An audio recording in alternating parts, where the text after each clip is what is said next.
దయచేసి పవన్ కళ్యాణ్ గారు, మిమ్మల్ని ప్రేమించే యువత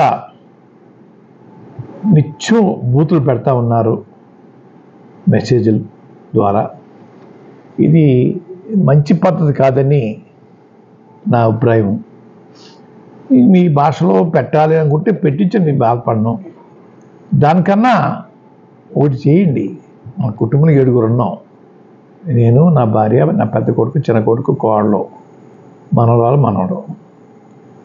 ఒకేసారి పంపించిన మనుషుల్ని చెప్పించేయండి మమ్మల్ని. మేమే అడ్డుపడం, మీ అనాథనం, నాకంటే ఎవరు లేరు. అంతేగాని బూతులు మాట్లాడించడం ఆత్మని వినయపూర్వకంగా మిమ్మల్ని కోరుకుంటా ఉన్నాను. దయచేసి ప్రత్యేక హోదా, స్టీల్ ప్లాంట్ విషయంలోనూ, బీసీ రిజర్వేషన్లోనూ మీ అడుగులు స్పీడ్గా పడాలని రాష్ట్ర ప్రజలు మిమ్మల్ని కోరుకున్నారు. కాబట్టి వారికి ఆశలు నిరాశ కాకుండా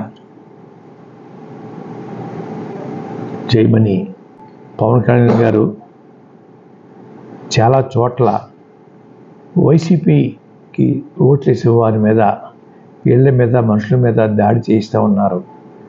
ఇది మంచి పద్ధతి కాదని నా అభిప్రాయం. ఎన్నో ఎలక్షన్ చూసామండి. ఓడిపోయిన వారి మీద ఇప్పుడు దాడి చేసిన సందర్భాలు ఎప్పుడూ ఏ ప్రభుత్వంలో కూర్చోలేదు. నేను పర్సనల్గా చేయలేదు. కానీ నిత్యం పౌర్ణమి ఉండిపోద్దని అనుకోకుండాయ్యా. అమావాస వస్తుందన్నయ్యా, అమావాస కూడా తర్వాత పౌర్ణమి వస్తుందన్నయ్యా. దయచేసి మీ పార్టీ వారికి, తెలుగుదేశం పార్టీ వారికి సూచనలు ఇవ్వండి. తప్పు ఏది కూడా శాశ్వతం కాదు. ప్రజల దయతోటే ప్రభుత్వాలు ఎన్నుకోబడతాయి. అంత మాత్రాన మేము హీరోలు, ఈ రాజ్యం మాది, ఈ రాష్ట్రం మా ఇస్టేటు అనే భావం పనికిరాదని దయచేసి ఆ దాడులు ఆపించే కార్యక్రమం సీరియస్గా తీసుకోమని కోరుకుంటున్నాను.